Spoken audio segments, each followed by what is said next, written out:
Buongiorno a tutti e bentornati a Liberamente, variazioni e scorribande qui su Radio Libertà. Allora, nel dibattito di questi giorni sulla guerra che imperversa in Medio Oriente c'è ormai un grande assente. Sì, perché tra appelli a questo feticcio vuoto del diritto internazionale che da solo non ha mai non solo rovesciato, ma infastidito nessuna canaglia o dittatore globale. Lamenti sui barbari Trump e Netanyahu che ormai sono è sdoganato che sono ben peggio degli ayatollah nel dibattito. Mappe geopolitiche e belliche che in quanto tali, se non calate nella storia incandescente, rischiano di trasmettere una sensazione di freddezza. Ebbene, in tutto questo si sta perdendo un lievissimo fattore, un dettaglio microscopico che è il popolo iraniano e la finestra storica per il popolo iraniano spalancata dall'azione israelo-americana. Non sarà stato il primo motivo di intervento dal punto di vista, diciamo, in primis di Trump, quello di liberare il popolo iraniano. Gli obiettivi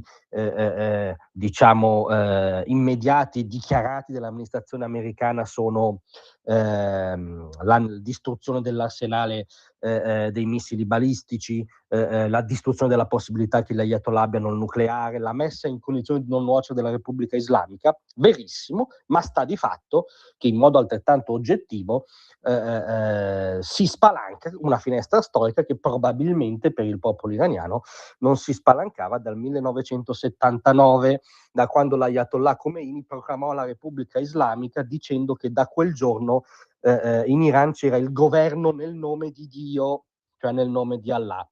Ebbene, per capirlo, oggi c'è un'intervista, ebbene sì, su Repubblica, assolutamente da leggere, perché come gli orologi rotti segnano l'ora corretta 2 volte, in mezzo a un oceano di retorica, una mega intervista ad Alema che se la prende contro l'Occidente, in piccolo, in un taglio, Repubblica sente Shirin Ebadi, avvocata iraniana, attivista democratica in esilio a Londra, premio Nobel per la pace nel 2003 per la sua lotta in nome della libertà e dei diritti. E non ci gira molto intorno questa avvocata iraniana dissidente premio Nobel. Questa è la liberazione iraniana, la nostra resistenza, come quella italiana nella seconda guerra mondiale contro il nazifascismo. Anche allora servirono le bombe degli alleati, perché come credo sta noto a tutti tranne che a Lampi, sono state le bombe degli alleati e anche tra l'altro gli stivali sul terreno, in quel caso degli alleati, il fattore militare a fare la differenza. E tra l'altro l'analogia tiene anche tra ideologia nazista e ideologia totalitaria islamista rappresentata dagli ayatollah, perché ci sono almeno 2 elementi in comune: l'antisemitismo ontologico, per cui bisogna cancellare gli ebrei e il loro Stato, nel caso dell'Iran, dalla mappa mondiale, e l'idea di esportare la loro ideologia totalitaria nel mondo. Prosegue la Ebadi. La democrazia arriverà solo con libere elezioni, ma quando le bombe distruggeranno l'apparato di repressione del regime e questo non avrà più armi per combattere, a quel punto sarà costretto a obbedire al popolo. Se non ci fosse stato un aiuto del genere alla resistenza italiana, il vostro paese non avrebbe mai conquistato la libertà.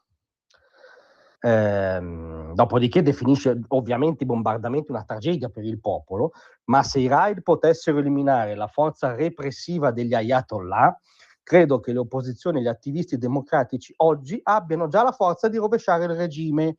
Non so se interessa qualche anima bella, qualche iperfemminista, qualche ultra dei diritti arcobaleno nostrani, il fatto che se le bombe americane e israeliane riescono a piallare la macchina repressiva, l'opposizione potrebbe farcela, le donne iraniane potrebbero essere libere, gli omosessuali iraniani potrebbero essere tali, i diritti di cui costoro si riempiono la bocca potrebbero attecchire anche fuori dalle loro ZTL occidentali. Questo premio Nobel per la pace iraniana ci dice che sì, può succedere, e lo dice con realismo.